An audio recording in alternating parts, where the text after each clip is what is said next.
Hello students, welcome to Semester Online Learning Classes. Over here you will get the best platform to upgrade your knowledge and make yourself better. In the previous video about punctuation, we have studied what is punctuation, definition of punctuation, uses of punctuation, types of punctuation, that is terminal punctuation mark, mid punctuation mark, right? So let's quickly revise both the punctuation marks and then we will study more about punctuation.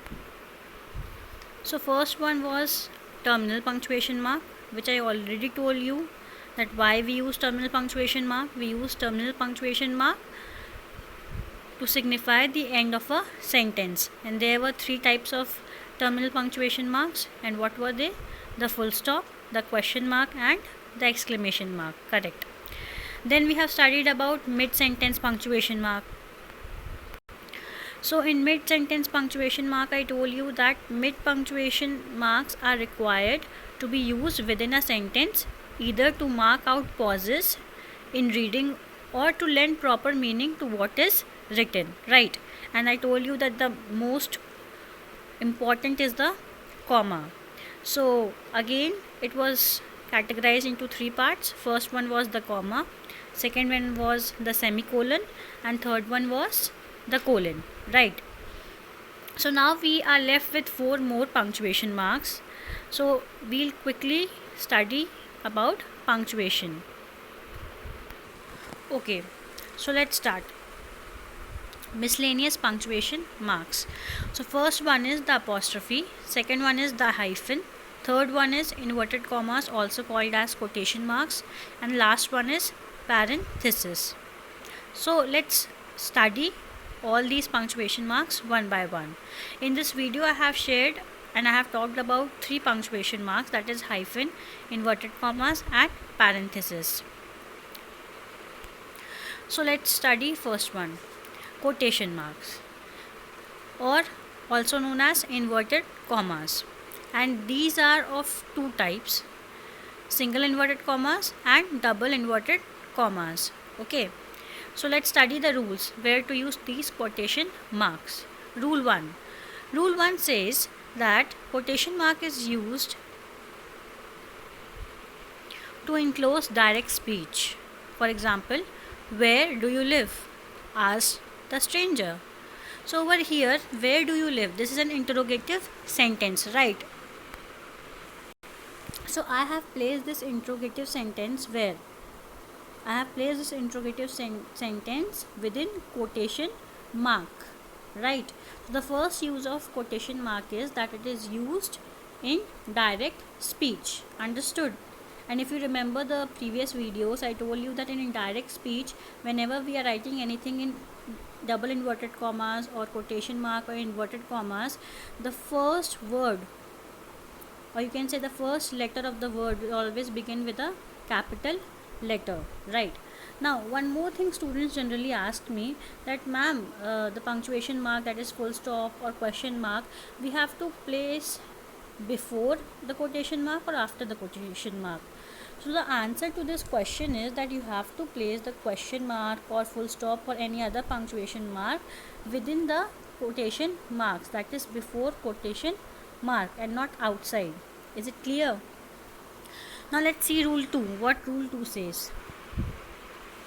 Now rule 2 says inverted commas are also used to indicate the title of books, poems, stories, films, etc. For example, Macbeth. So I have written Macbeth in single inverted comma. Ode to a Skylark, again I have written in single inverted comma. The Kabuliwala, again in single inverted comma. Understood? Now let's see the last rule, rule 3. They are also used to emphasize or draw attention to a particular word in a sentence. For example, I thought that you told me that your friend is thin. So I am emphasizing on the word thin, right? So I am doing what? I am putting this thin, this word thin, that is adjective, where? Within single inverted comma. Understood? So this was the use about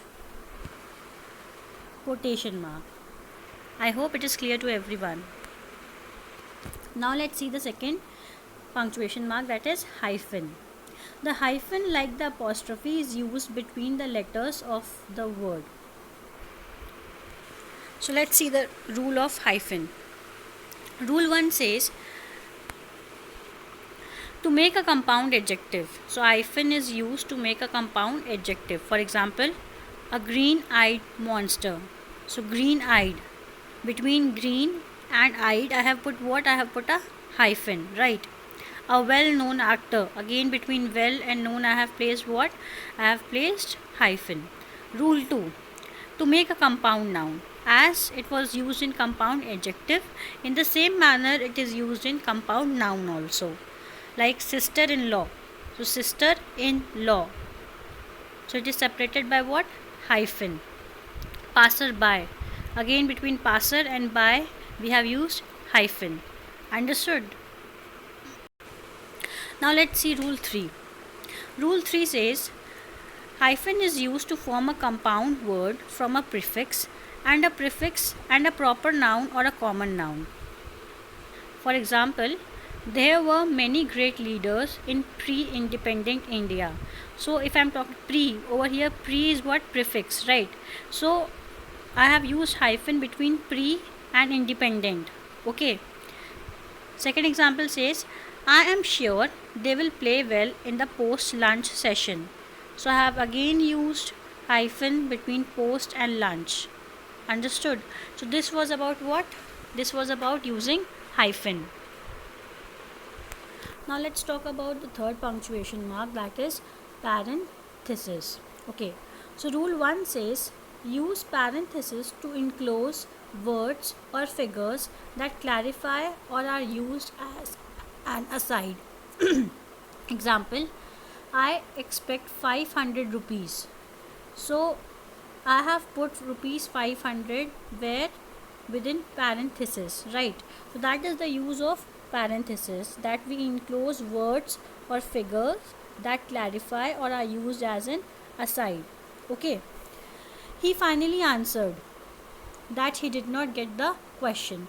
So if we want to add more meaning to a sentence, or if you want to give more information about any sentence, then also we can use parenthesis.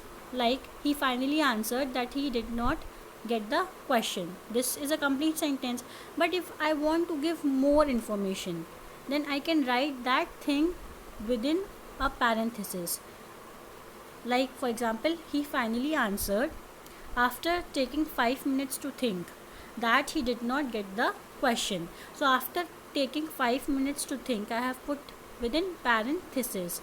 This is not a relevant information. This is not, means you can say, very important information, but if we want to mention it, we can mention it within parenthesis. Now let's see rule 2. Rule 2 says use full parenthesis to enclose numbers or letters used for listed items.